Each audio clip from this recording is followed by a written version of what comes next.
Welcome to season 2 of On the Spot. At On the Spot, we discuss the issues.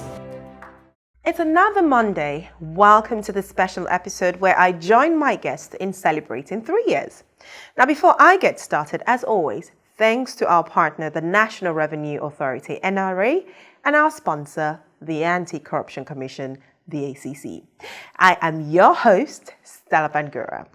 Now, on the 18th of June 2018, a new anti-corruption commissioner was appointed by His Excellency Julius Madubio, more so when His Excellency promised 3 wars: war on lawlessness, indiscipline, and corruption. Now, this June marked the 3 years in office of the commissioner, in which Sierra Leone has made gains on a number of corruption indices, made progressive policy reforms on corruption, secured high conviction rates, amongst other successes. So what has it really been like under the leadership of the Commissioner of the ACC? Well, Emmanuel Kovaya Amara Esquire and Patrick Sandy will be briefly telling us a little bit more on the show. Emmanuel Kovaya Amara Esquire is the coordinator of operations at the Anti-Corruption Commission, who has been with the institution for a little over 2 decades. And he joins me on the show briefly to share with us what it's been like 3 years under the commissioner. Welcome to the show, Amara. How are you? I am good. Thank you very much, Taylor. I'm glad to be here. Good to have you. 2 decades, a little over 2 decades. A little under 2 A decades. little under two decades at the ACC. 3 years on, under the leadership of Francis Ben Kaifala. What has it really been like? Stella, in not so many words, I must tell you that having been at the commission since 2005, I have never seen corruption being fought in Sierra Leone as it has been fought in the last 3 years. I have had the opportunity of working with every commissioner since the establishment of the commission in 2000, from Val Collier to Professor Joko Smart, to Abdul Tijan Cole, to Joseph Fitzgerald Kamara, to Adi Macaulay, and now Francis Ben Kaifala. Not to say they've not been doing anything, but that which has been done in 3 years under the leadership of Francis Ben Kaifala is unimaginable. You know, now when the commissioner went to the commission, the first day he had his maiden meeting with the staff of the commission, he did tell the commission that he was not there to shadow box. Well, I understood it, but then I believe many of our staff did not even understand. When he started rolling out his leadership and rolling out, his mantra of success, it dawned on every staff in the commission, from the cleaner to the security, to the dispatch, to the investigator, to the prevention officer, to the public education officer, to the finance officer, to every staff, that it was time for business. Of course, you must have been following, both nationally and internationally. Today, in 3 years, more people in Sierra Leone know about the existence of the Anti-Corruption Commission and the fight against corruption than ever before. More people in the world and Sierra Leone together appreciate the fight against corruption in Sierra Leone more than ever before. The indices speak for themselves. We've moved on, and we are still moving on.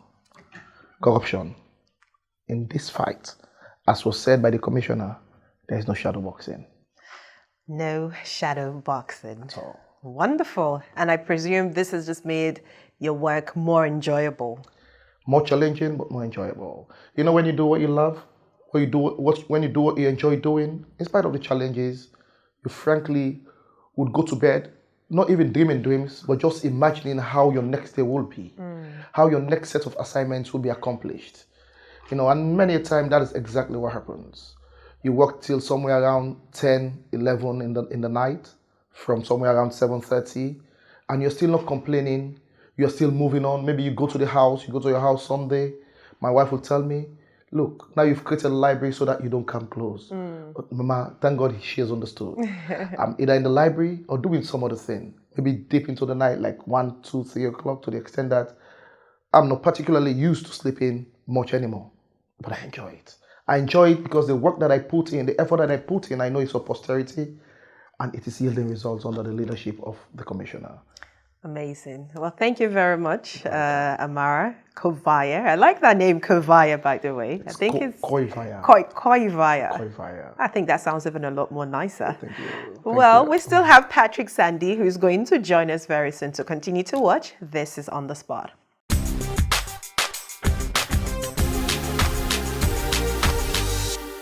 Domestic revenue mobilization is a key instrument for the government of Sierra Leone in reducing poverty, increasing financial independence, achieving middle income status, and charting the path for new directions. From supporting the free quality education, good roads, healthcare, electricity, and more. Domestic revenue mobilization is very critical when it comes to national development. Through the Asikoda World, we have developed beautiful management tools. We have also developed systems in which it will bring transparency and help to the importer, to the broker. iTax is a platform for all your domestic taxes. The electronic cash register system is the game changer. Let's support government by paying our taxes. For more information, visit the nearest NRA office or log on to our website www.nra.gov.sl.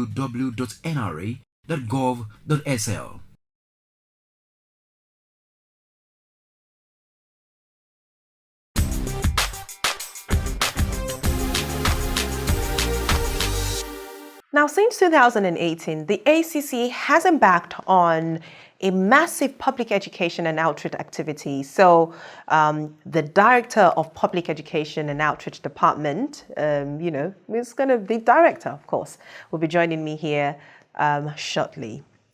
Now, corruption in Sierra Leone is seen as systemic, endemic, and even now a culture. So much so that in many instances, acts of corruption occur with individuals involved oblivious to it because it has become a norm. Therefore, there is a constant need to raise awareness on what is truly corruption and how our daily actions continue to promote corruption. The department tasked with this is the Public Education and Outreach Department, which is headed by Patrick Sandy, and he is here to talk a little bit briefly on the work and 3 years under the leadership of the Commissioner. Welcome to the show, Patrick.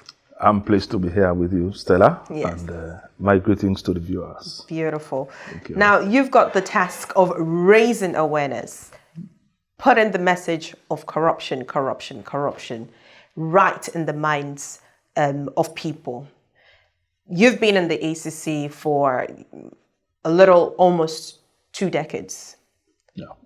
How has it been so far, especially with the public awareness mandate that your department have, especially under this 3 years of Francis?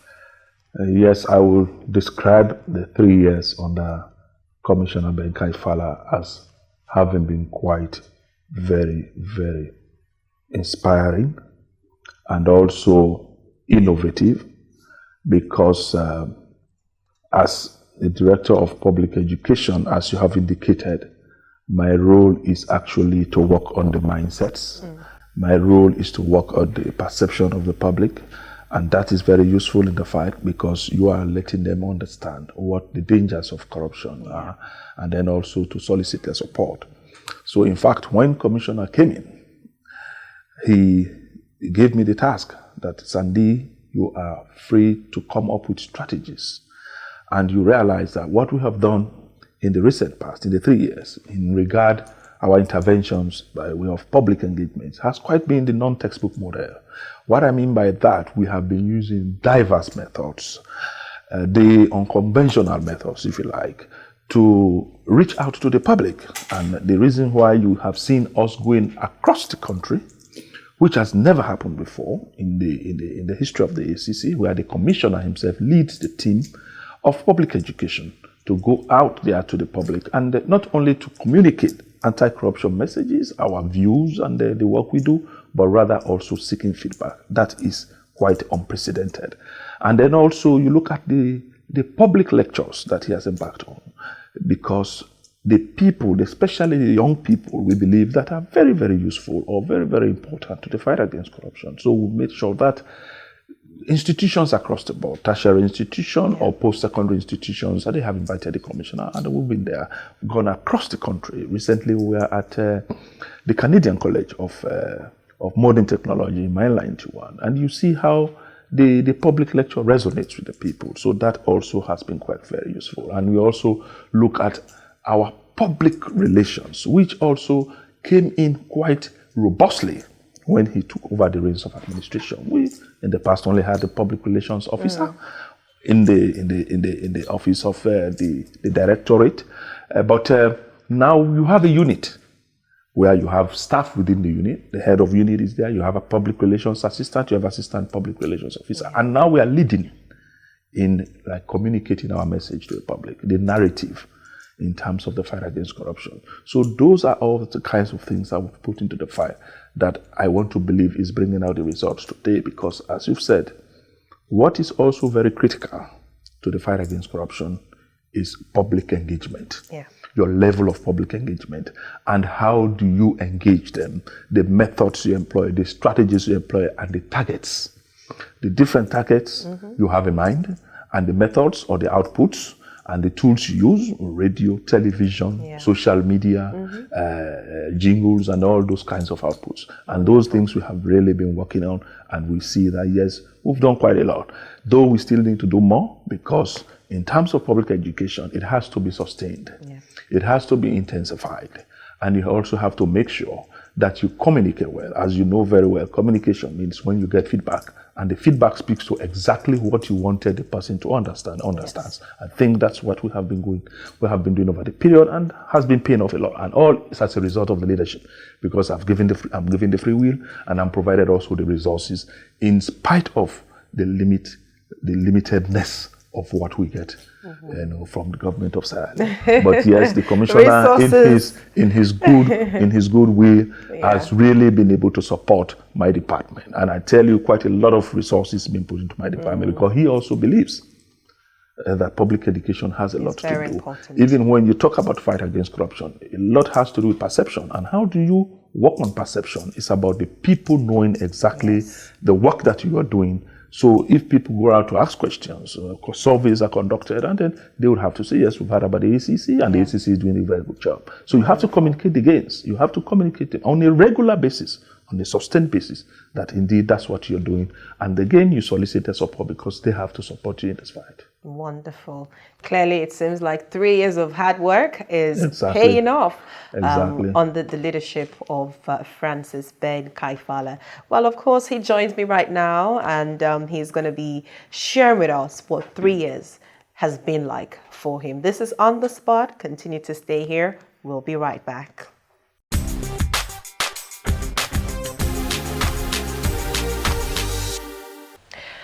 Francis Ben Kaifala, popularly known as the People's Commissioner, is a lawyer who has, at some point in time, been a public relations officer and spokesperson of the Sierra Leone Bar Association, and as well former human rights scholar at the Bernard and Audrey Rappaport Center for Human Rights and Justice in Austin, Texas. Now he is the president of the Network of Anti-Corruption Institutions in West Africa, and a board member of the African Union Advisory Board on Corruption.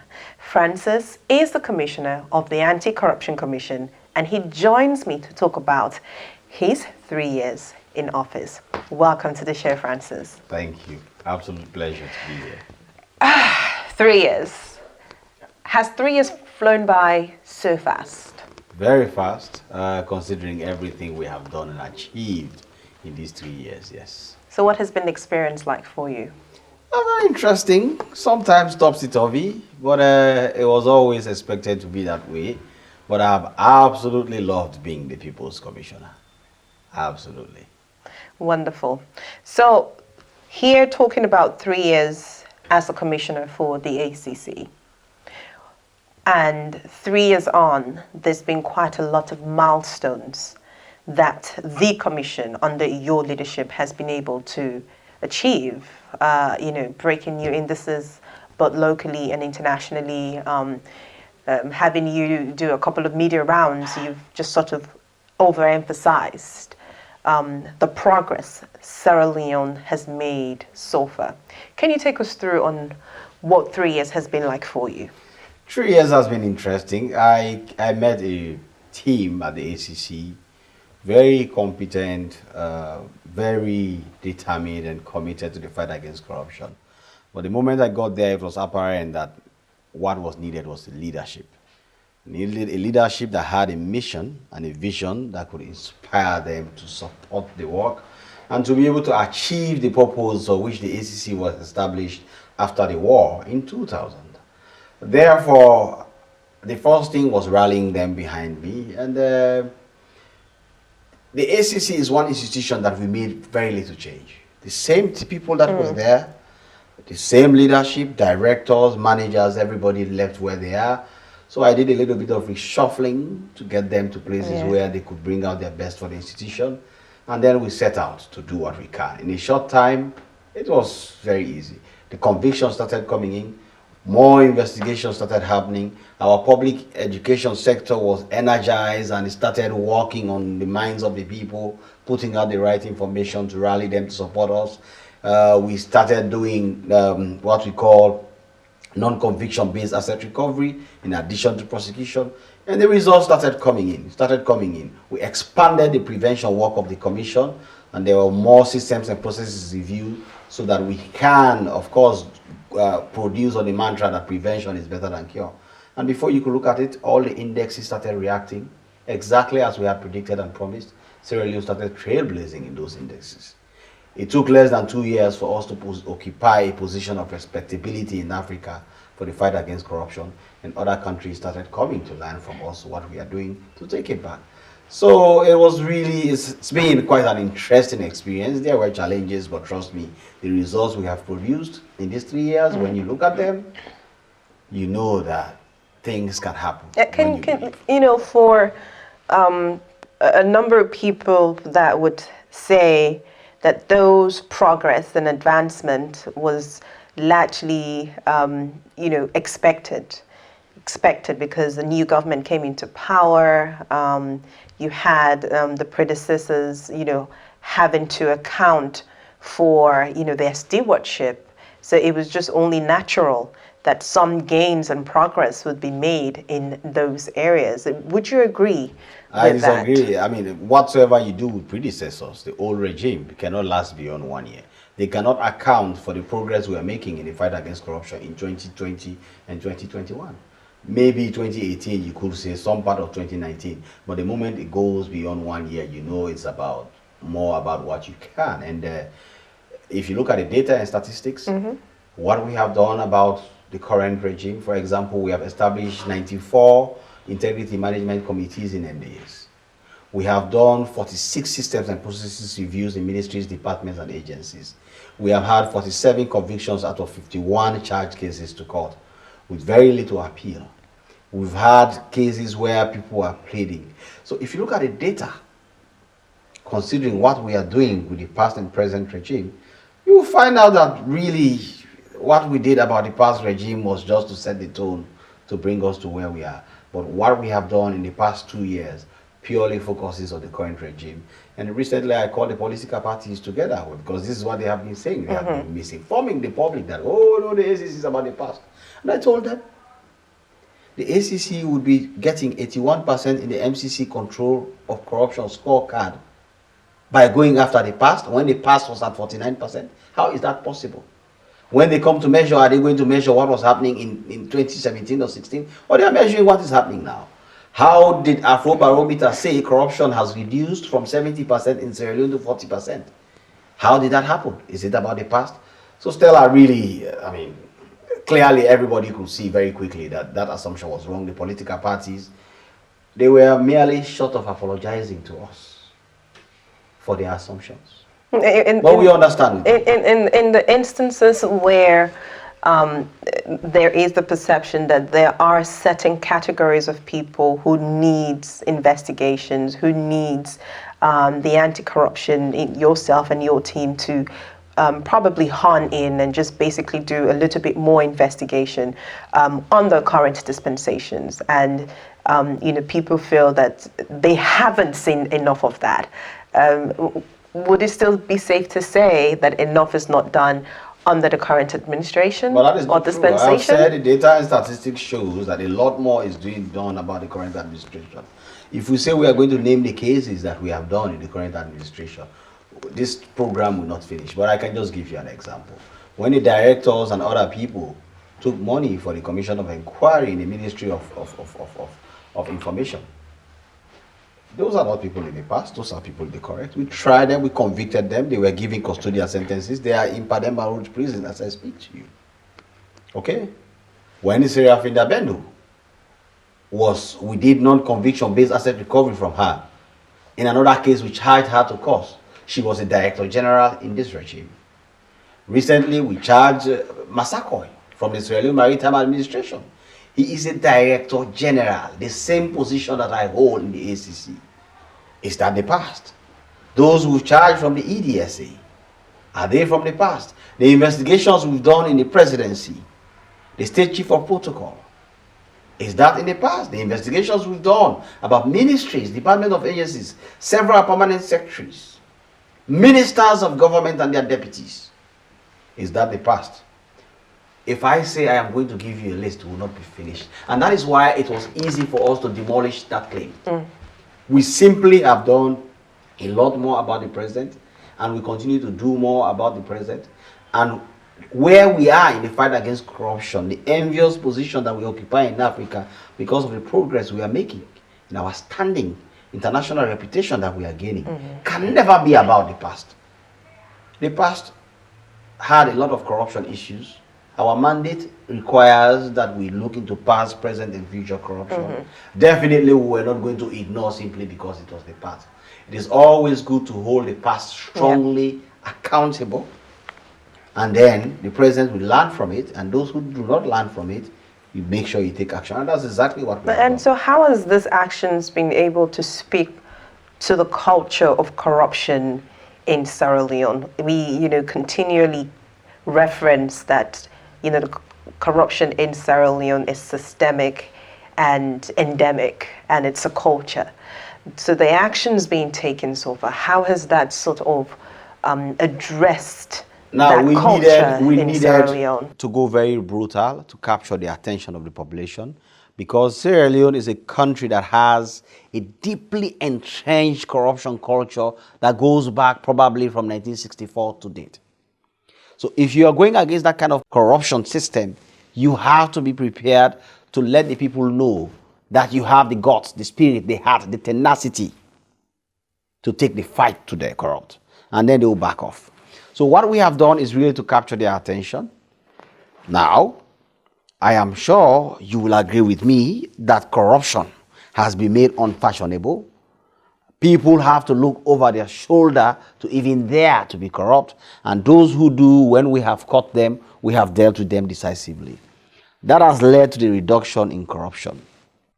But the political economy of corruption is such that it is 80% about people, about institutions, about systems and processes, about prevention, and only 20% about people. Running after people for corruption has been a mistake. It will remain a mistake. If we have to change the story of Sierra Leone, we have to invest in that 80%. Systems and processes. Systems. Everything is about systems. And if we, as a country, now pick up from where we are, the ACC has done very well. We have sent the right message. We have captured the attention of the people. Public servants know that corruption is now expensive. The press release alone will put out your pastors, your church mothers, and everybody will know how corrupt you are. I wonder how some people will even get from their beds to go to church the next day. Apart from the fact that we are also punishing them, we are arresting and detaining them brutally for days and weeks. But that cannot be the main center focus of the fight against corruption. It's about systems. And how much this is where we should now pick it up from. How much of that have you done? I have said we've done over 46 reviews. Systems and processes reviews. Identifying monopolies, concentration of monopolies, removing them. Because to reduce corruption really is to remove three things from the system. monopoly. Decision making should not be concentrated. You remove the opportunities for corruption. You also remove the incentives for corruption. So people cannot justify to themselves why they should be corrupt. You pay them well, you take care of them, they have access to loans and other sweeteners for work. And of course, that will make them to reduce their greed to want to acquire more because there are systems to provide for them.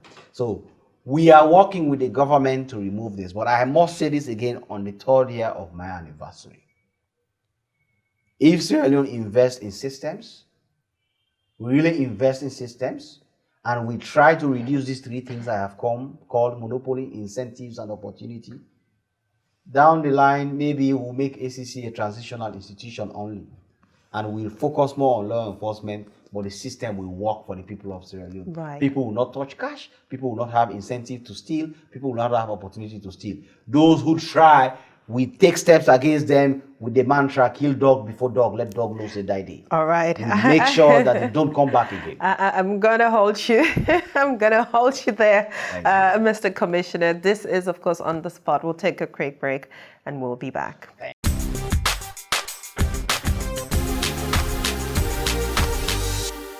All right, welcome back. We are celebrating 3 years of the ACC Commissioner's, appointment as the anti-corruption or corruption crusader, or anti-corruption crusader, which the is lead it? Anti-corruption crusader. The lead anti-corruption. There are many crusader. other crusaders.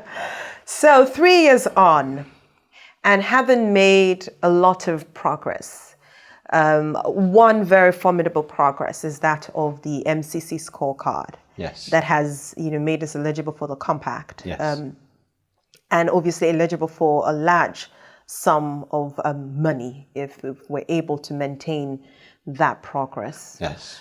Where do you see this taking Sierra Leone? I ask this question because when you look around, Sierra Leone in general, and you see the impact of decades of actions of corruptions, and you see people, do not have access to water, light, and you see kids dying, because of preventable diseases and actions as well.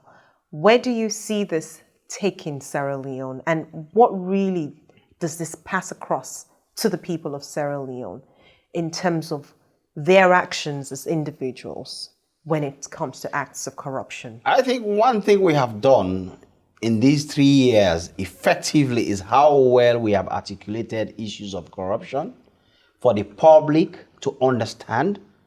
A recent survey that was done shows that 96% of Sierra Leoneans said they have heard about the fight against corruption and they know what corruption is, and they know that the Anti-Corruption Commission is the best institution to deal with it. That is a really significant thing that has happened because, corruption education is important, significant. Now, where we are building on, firstly, we have made corruption expensive. We've made it unfashionable. It is not the free-for-all that we used to have. We are not saying that we have demolished corruption out of Sierra Leone or we have destroyed corruption. Well, it's not a situation where before people felt like it was fashionable to be corrupt. It is no longer that case. That is also important. We just need consistency of action and, of course, continue to do our job fairly and make sure that we get the trust of the population to believe in what we are doing so they rally behind us. But that consistency has to last for at least 10 years. Because as you continue to do this, people start substituting to more legitimate and honest means of earning. Understanding that corruption is expensive, they don't want to do it. It's a simple demand and supply. Once it is expensive, fewer people want to get engaged into it. And of course, those who engage, if you get them, you deal with them decisively, other people will avoid. 10 years down the line, the culture would have waned, the culture will have reduced. Of course, that will launch Sierra Leone into an era of extreme prosperity. How does the Commission manage people's expectations? And I ask this because many times the public have a perception on how matters that the ACC handle should be handled, which should be tried, which, they feel is, has been done correctly. How does the ACC manage people's expectations, and especially when such stance of the ACC is not as they would have loved to see it? Strategic communication.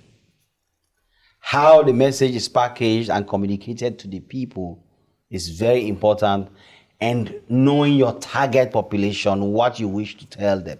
So, for example, Sierra Leone has a very toxic political environment, divided right in the middle, and depending on where people stand, that is how they view things. And I am the commissioner appointed by Julius Maada Bio. When they see me, they see Julius Maada Bio. But I have to communicate with them to understand that, yes, that was a power exercise by Julius Maada Bio, but I am my own man. And my team have sufficient independence to do what they have to do. If we do things that enforce that narrative, then we have sufficiently communicated well, and of course, people's expectations we start to do. So it's a question of really. So for example, when we said, oh, indexes will work better, I am a person who believes in result. I have always believed in result. I don't believe in talking with people. I don't even care about critics. I like critics to come. In fact, when they pile up, that is the time I act. Because I know that result is the best communication. They say that we cannot do well. They see that Sierra Leone is jumping 12 places in the Transparency International Index. Sierra Leone was failing at 49% when I became commissioner. First, we went to 79%. They said, oh, no, it's because it's running after the past administration. We were at 71%. 2019, we went to 79%. They said, well, no, it will not last. In 2020, we went to 81%. And then everybody said, well, maybe there's something happening here. That is what result does. Result destroys cynicism. Sierra Leone has a lot of chronic societal cynicism where people do not see the good in others, where people try to undermine others because they believe that life has a malignant outcome as a result of bad governance for years and years and years. It is only results that speak to them. That is why when you say results, for example, when I started, they say ACC does not win cases. 3 years down the line, we have only lost 2 cases. 3 cases. 3 years. The ACC has only lost 3 cases. So there was a time when I went to the radio and I asked them, you said ACC cannot win cases. Then you show me the cases that we are losing. Because I have 47 cases that we have won and I can easily call them to you.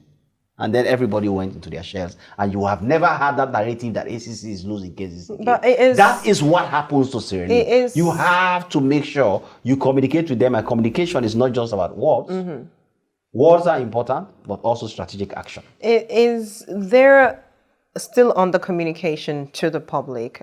How well is it communicated to people, especially when a large percentage are not legally minded and do not understand, the legalities of prosecutions and legal matters? I'll give an example in the instance of Parliament, where there were some irregularities. I would use irregularities, but they were not charged to court, or actions were not taken against parliamentarians.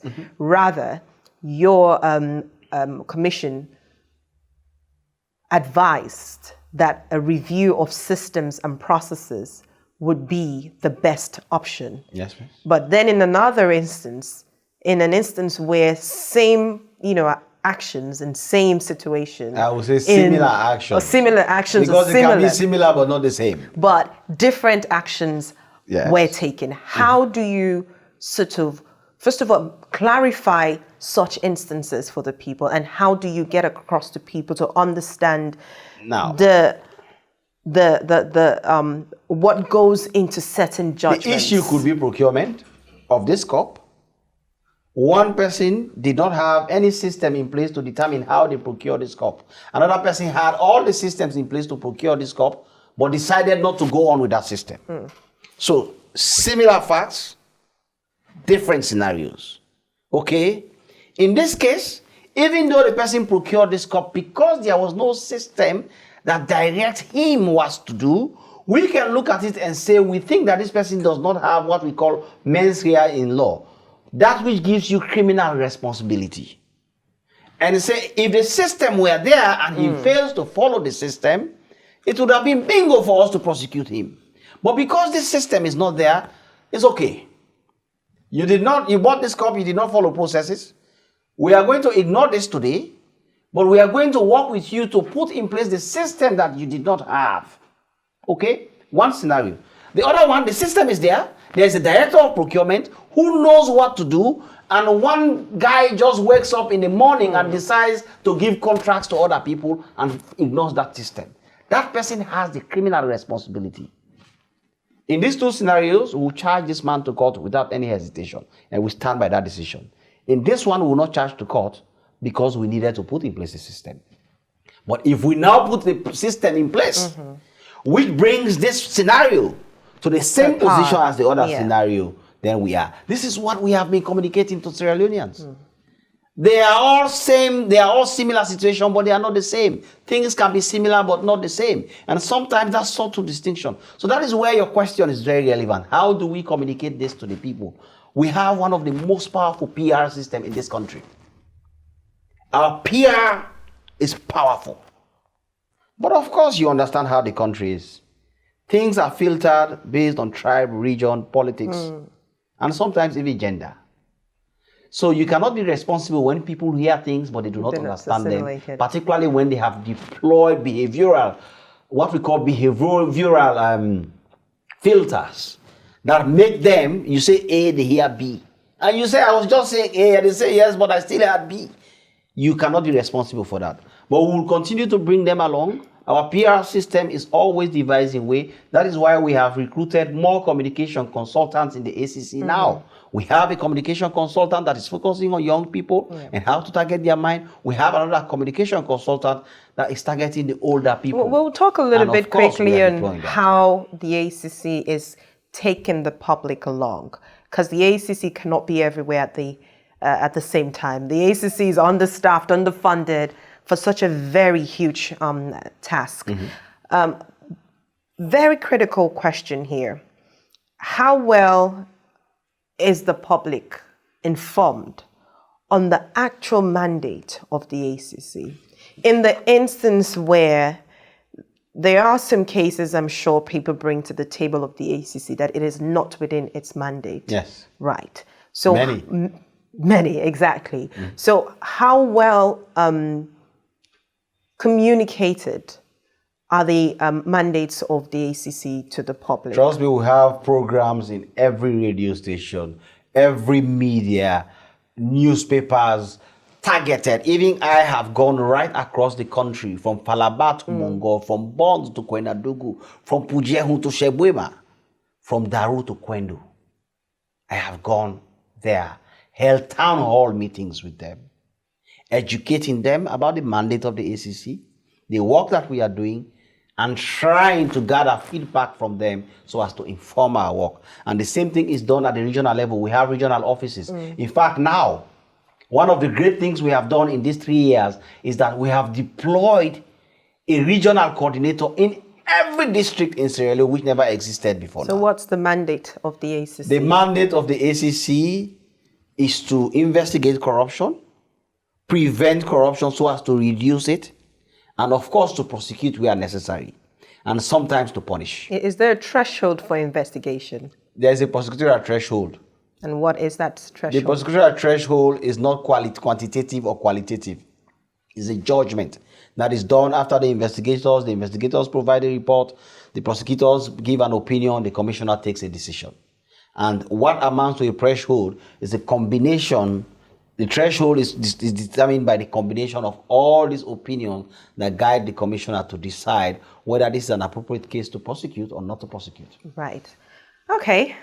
We'll be back. Continue to stay with me, Commissioner. When we come back, we'll talk a little bit about carrying the people along with you and your team in the fight against corruption. I'm all yours. And I'm enjoying this. Wonderful. We'll be back. Continue to watch. Good.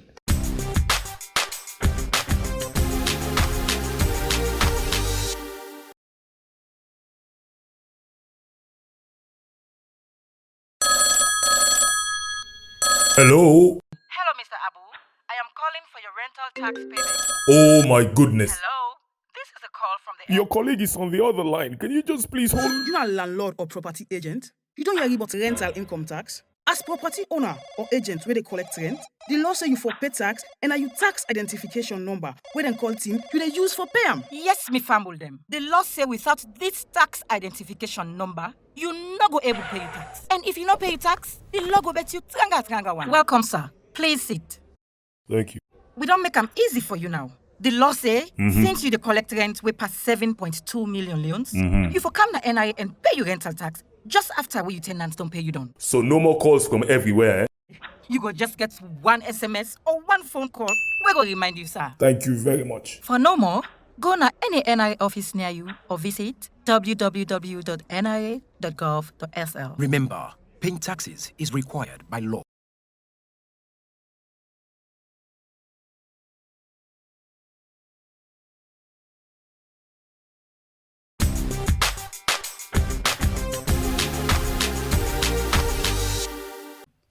Okay, welcome. If you're just tuning in, you have missed quite a lot. I have with me the Commissioner for the ACC, and we're talking about 3 years in office and what it's been like so far for yourself and, of course, for the people of Sierra Leone. So as we talk about the people of Sierra Leone, how have you been able to carry, you, meaning yourself and your team, been able to carry the people of Sierra Leone along with you in this fight against, corruption, just basically taking ownership of this fight?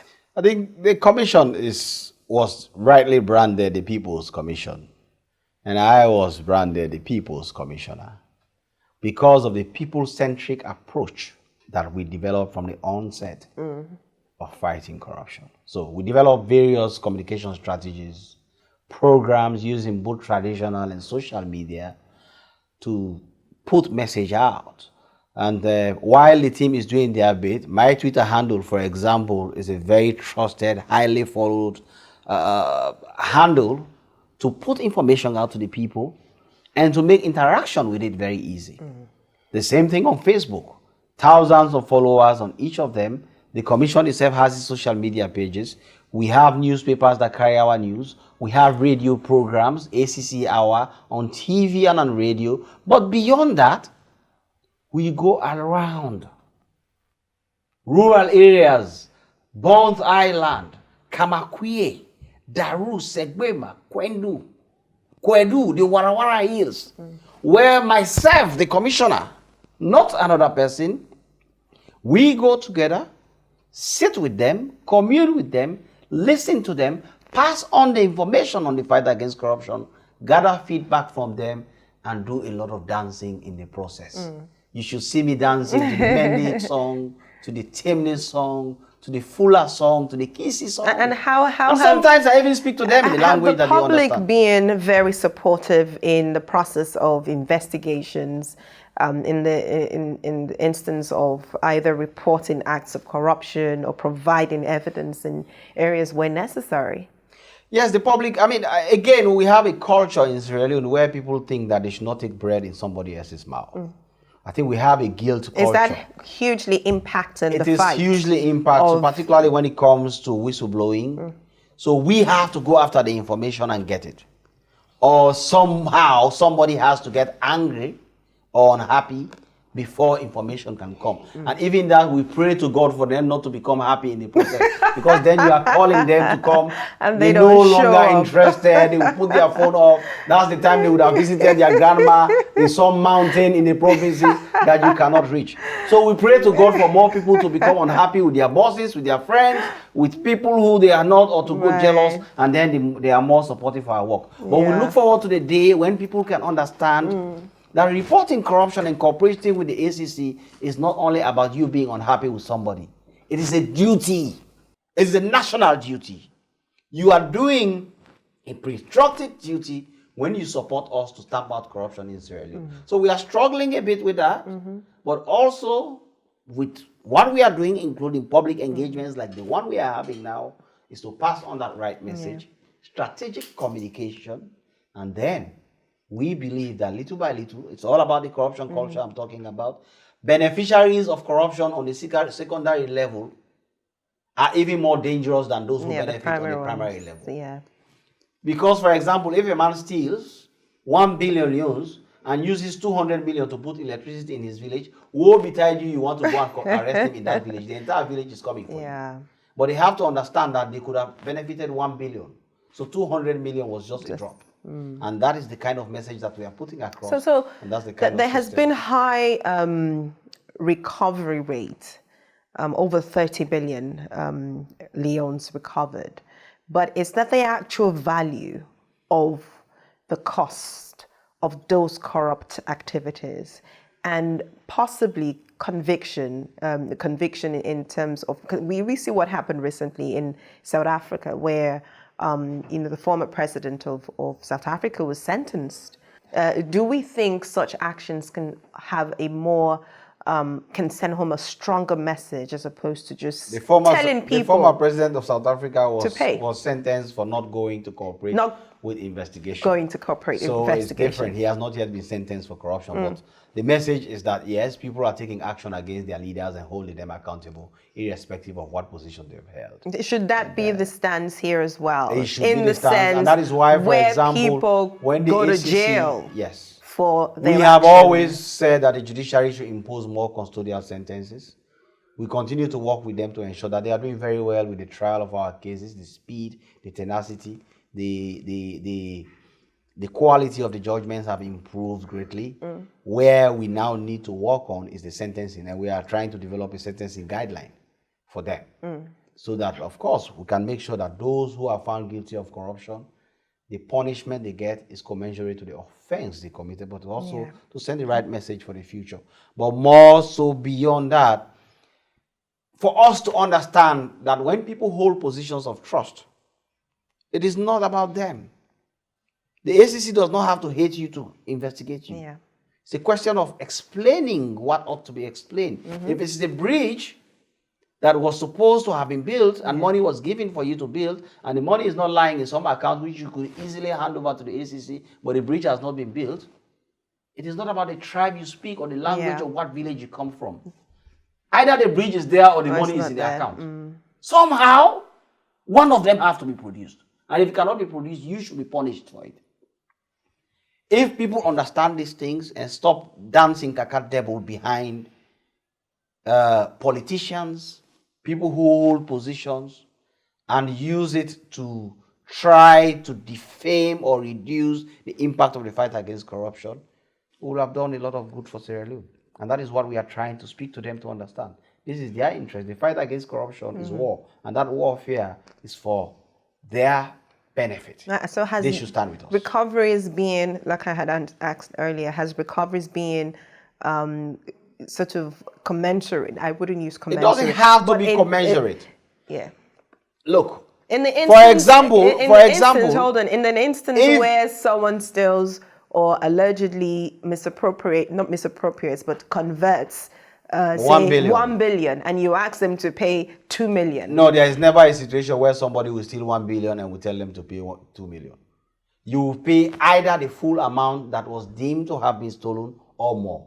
There has never been, and that is one of the misinformation that particularly is being put out there.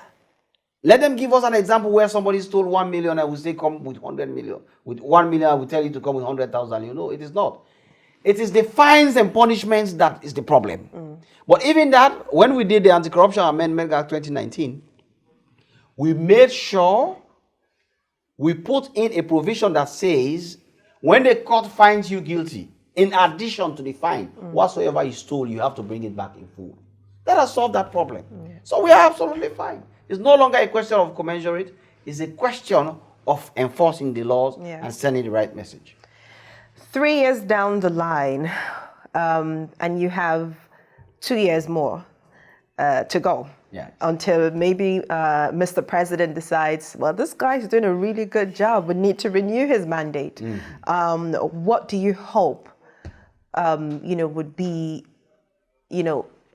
what you hope to achieve for the next 2 years? I want to see a Sierra Leone where we become irrelevant. Not because we are not there, but because our good work reduces corruption to such a level that we don't have to be sending in the Scorpio squad everywhere.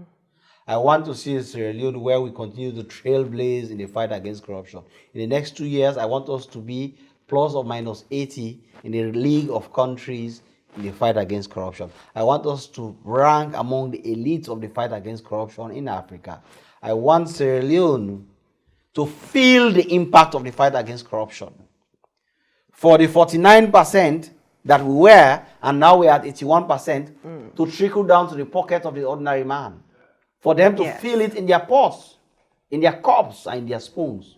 For all of us to live a country where there is prosperity. That is what I hope to see. And how we achieve that, let's not forget. Corruption is 80% about systems and processes, and only 20% about people. Systems, systems, systems. It has to be a whole government approach to fighting corruption, and the government has to invest in systems. Digitization, automation, ensuring that we have completely automated audit systems. And of course, we reduce a cash-based economy and make it digital. If we do that, Stella, Sierra Leone will be a great place. And my role is to continue to advise on that, but also continue to hold those who fall out of line strongly accountable, whether they belong to the past, to the present, or to the future, as long as I am in it. So as we talk about past, present, and future, this is a lot of work, clearly. Having to make sure that people are doing the right thing. How do you balance work and life and family and personal life? How do you balance both of them? One of them clearly has to suffer in this case. And of course, the personal suffers a lot. Yeah. But when I took this job, I knew it was a sacrifice. I was a very young man when I was appointed to this job. I knew that I needed to send a message on behalf, firstly, of the young people of Sierra Leone, that we have to take the destiny of this country and move it forward. And I was in a vantage place to do so. So with the support and hard work of my team, we have sent a clear message. It's not easy. The little sacrifices we make for the good things to happen. So I have no problem staying at home because I can no longer go to the club, to dance with people, to have fun at the beach, to go to parties as I feel like. These days, to even eat, I have to be sure of where the food comes from. And you have to move around with bodyguards and all those kinds of things. It's not an easy thing for a young person. Are you getting used to that lifestyle? It's never an easy lifestyle to get used to when you're young. But I am coping with it. And how has family managed? Because I know you've got your mother, and I'm sure every now and then, those who know that, that you're her son would obviously every once in a while go to me, Mama, you Peking, can you get them to do X, Y, Z?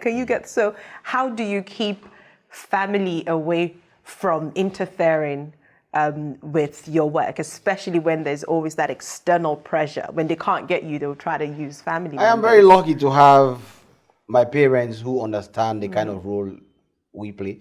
But they've also known me for years. They knew that when I was growing up, they knew where everything was heading. Yeah. They knew the personality I was. So my mom, for example, does not call me on work. And I've told her to leave social media. So when Adebayo and others are insulting, she does not hear. But it's a difficult situation.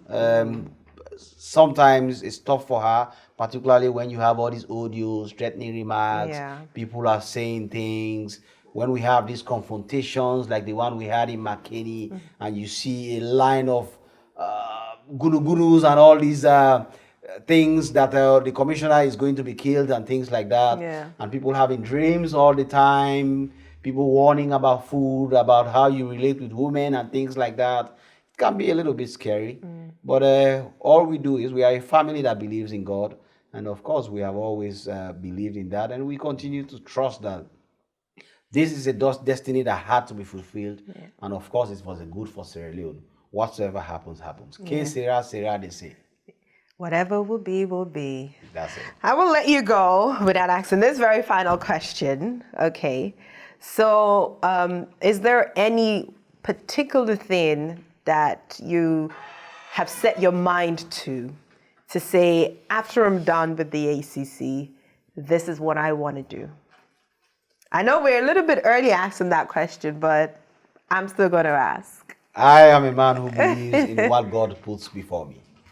I leave my destiny to God, the author and finisher of our faith. Whatsoever he sets for me after the ACC is what I will pursue. But for now, the focus is to battle corruption like never before. And I'm glad that we are doing very well at it.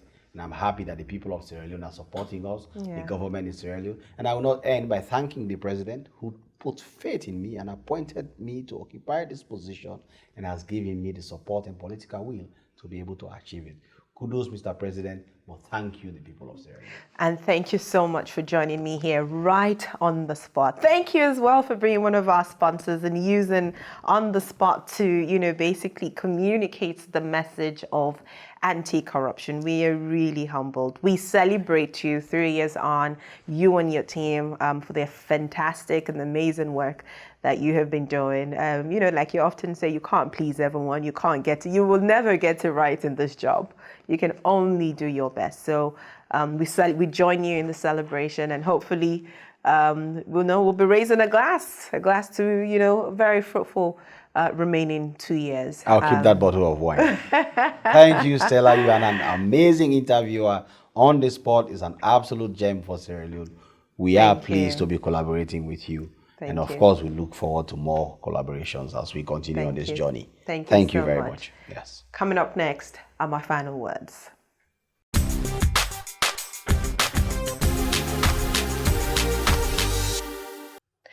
In my final words, there have been tremendous leaps in Sierra Leone's fight against corruption 3 years on, as more people become more conscious about the acts, costs, and impact of corruption. Although the Anti-Corruption Commission is the body mandated to fight corruption, it is, however, everyone's fight if we are to drastically minimize corruption. Corruption impacts not just the whole nation, but also generations unborn. A look around our society bears the effects of decades of corruption from failed institutions that have not effectively functioned or provided efficient and effective services to its people, onto poor healthcare facilities that have caused the avoidable death of many, such as babies dying in hospitals due to no light, or children working miles from their communities to the nearest underfunded community school, or the many communities struggling to access the very basics of amenities, such as good drinking water. The cost of corruption is very evident around us, and it is destroying the nation. In every act of corruption, there is a giver and a taker. Therefore, we must all take responsibility for the role we play in corruption. For example, illegal electricity and water connection, which deprives the government the revenue to provide sustainable electricity and water to the people, to the very common acts of paying and taking bribes. I congratulate the Commissioner and his team for their commendable achievements 3 years on, and wish them more wins as they continue this fight. We are happy to have them as our sponsor and to support in spreading the anti-corruption message. Thanks as well to our partner, the National Revenue Authority, NRA, for helping us bring to you this discussion. On the Spot, as always, we'll be back next week. But till then, stay fabulous.